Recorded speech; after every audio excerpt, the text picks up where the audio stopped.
What's up, everybody? So we're out here in the forge again. I had to wait for it to cool off because I live in Florida, and even though it's about 8:30 at night, it's still about 95 degrees outside, but the sun's not out, so all we have to worry about is humidity. Anyway, so I'm gonna revisit the file knife idea. I got a Ferris Rasp here. We're gonna do our template on here. I've had a bunch of people ask about them. Really simple. Gonna put our little stencil on here, cut it out.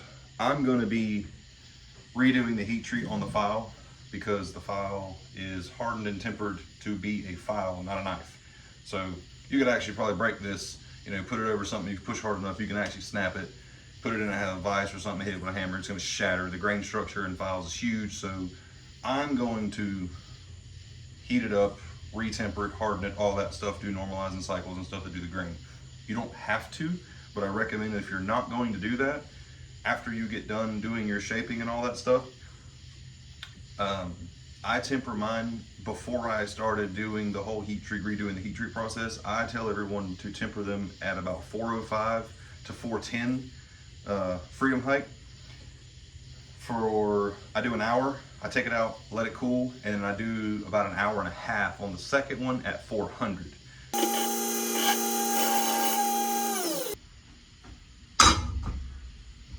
Too big.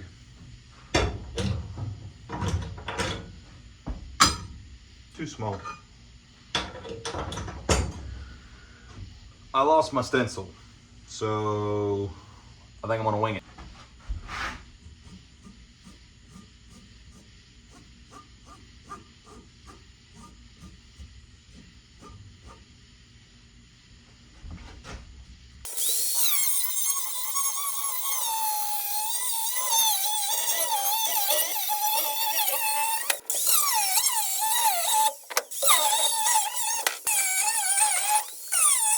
So when doing any kind of stock removal knife, it's always a really good idea to give yourself a bunch of play.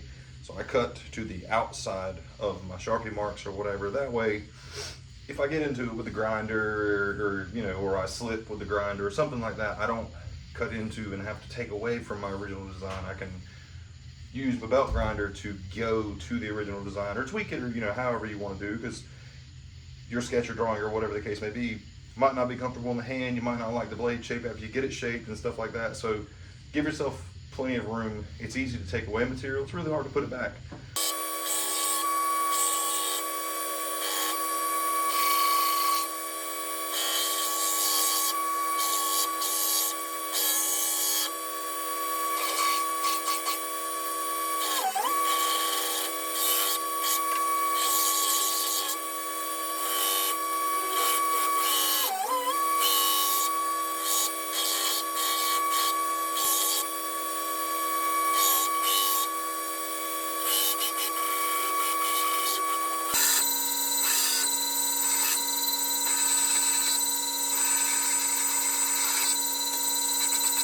So here we are after profiling. I've cleaned it up on the grinder, and like I just said, I changed the way this looked. I didn't like the shape of it once I got it kind of profiled. I didn't really like it, and I was like, man, with this, what I call the teardrop shaped handle, it's really good for like a pinch grip. And I like to do a pinch grip on kitchen knives and like bushcraft knives and things like that, because it gives you more control of the blade, especially if you're skinning an animal or whatever the case may be, whatever you're using your outdoor knife or kitchen knife for. That to me is my preferred grip.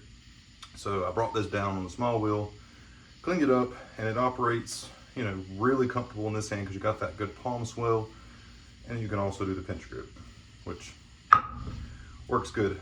Not going to be a kitchen knife, but I make kitchen knives a lot. So anyway, I'm gonna do normalizing. I'm gonna try to get it annealed as soft as possible so I can drill holes in the tang and get it ready for heat treat. All right, so it's the next day. I let the knife cool overnight in the forge with it blocked off. It's really soft. I tested it with an old drill bit, and it bit like it was, wood. So it's really soft. So now what we're gonna do is drill the tang holes, do some rough bevels, and go over the heat treat process and what I do before I heat treat, during the heat treat process, and the temper and all that stuff for files, which is about the same for your regular steel knives or whatever. But with a file, I do a lot of pre-heat treat stuff because, like I said, it was hardened and tempered to be a file and not a knife.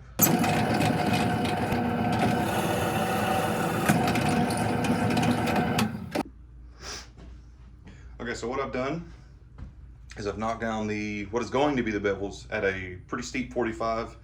I've left the edge about as thick as a little bit thinner than a nickel, I would say. And I knocked down a bunch of the high ridges and stuff and tried to get the spine as close to possible, because you really don't want these deep, huge gouges that are from the file in your work, because it could be a stress riser. When you do heat treat, it could crack, and it's gonna take the least resistant path possible. And if it cracks down one of these file, grooves and teeth, you're really not going to notice it until it's too late and you're using your knife or whatever at the campsite or whatever the case may be. You resell it to a customer, God forbid, and it break.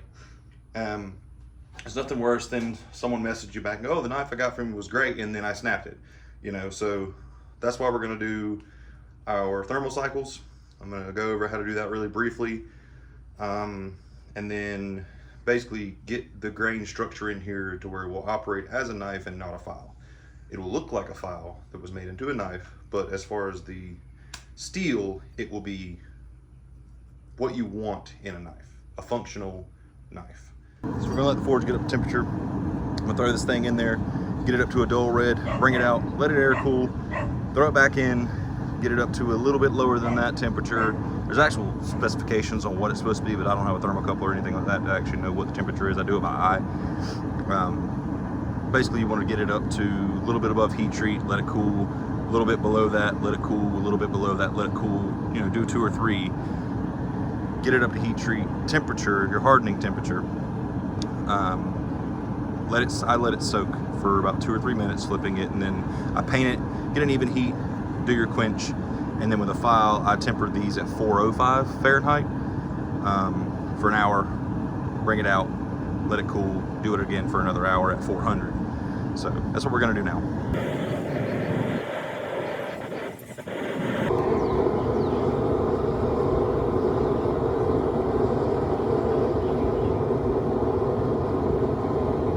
Still straight.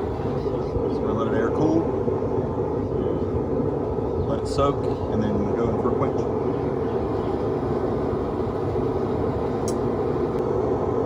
All right, we'll soak in about 2 minutes at temp.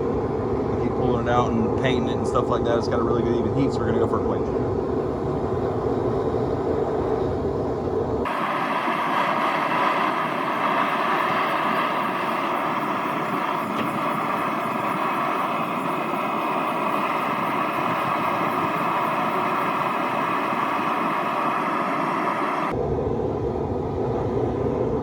See the white on the blade? That's the good indication of a successful quench. It's a martensite forming, and it usually means it's gotten hard. So we'll let it cool off a little bit, go scrape the decarb off of it with a good hard file and test it, and then go for a temper. Okay, so what I do is you will take, this is a really rough cut file, and I'll knock off the layer of decarb, get it all cleaned up, because at first it's going to feel soft. And you hear the tone change of it. I can tell you're through a layer of decarb. And get to the actual hardened blade.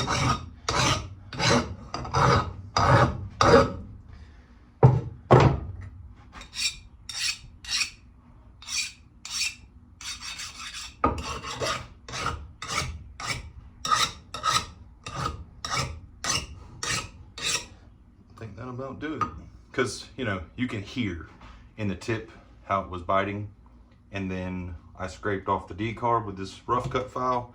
I go to a finer file, and it's just skating good. I've seen a lot of guys, they'll do it and they'll pull it out of the quench and test it with a file, whether it be still warm or has the layer of decarb, and they will think that it's not hardened because it's biting into that decarb. And you take you a nice rough cut file and knock all that stuff off, and usually underneath it you have a hardened blade. So we'll do that. We'll go into the temper. Like I said, we'll do an hour at 405, take it out, let it cool to where you can touch it, and then it'll go back in at 400 Fahrenheit for another hour. When it comes out of there, it'll be ready to finish up the bevels, do some handle work. And what I'm gonna do is I'm gonna wire brush these grooves, get the bevels up to about a 400 belt finish, and then hand sand it to a satin finish. I'm not gonna do a really high gloss finish on the file knife because, you know, it's got the file look up there, so if you go too crazy with it, you know, it kind of takes away from the aesthetic of what it actually is. So that's what we're gonna do now. And I'm probably not gonna film the temper process because I'm gonna put it in an oven at 405 degrees Fahrenheit for 1 hour, bring it out, let it cool, 400 degrees Fahrenheit for another hour, bring it out, let it cool, and you know, that's pretty much all it is. Anyone can do it if you have an oven or a toaster oven or anything like that, or, you know, it's not that difficult. All right, so we're out of the temper. I did the two 1 hour cycles. First one at 405, second one at 400. We're gonna go ahead and wrap this video up. It's getting kind of long.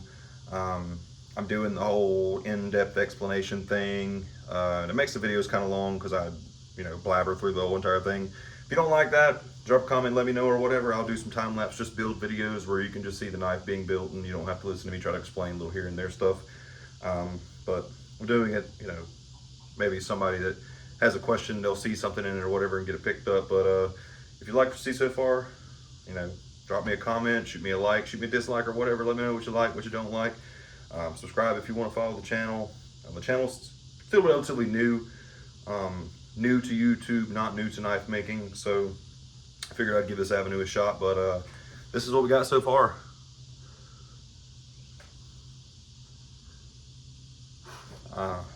Appreciate you guys. See you on the next one.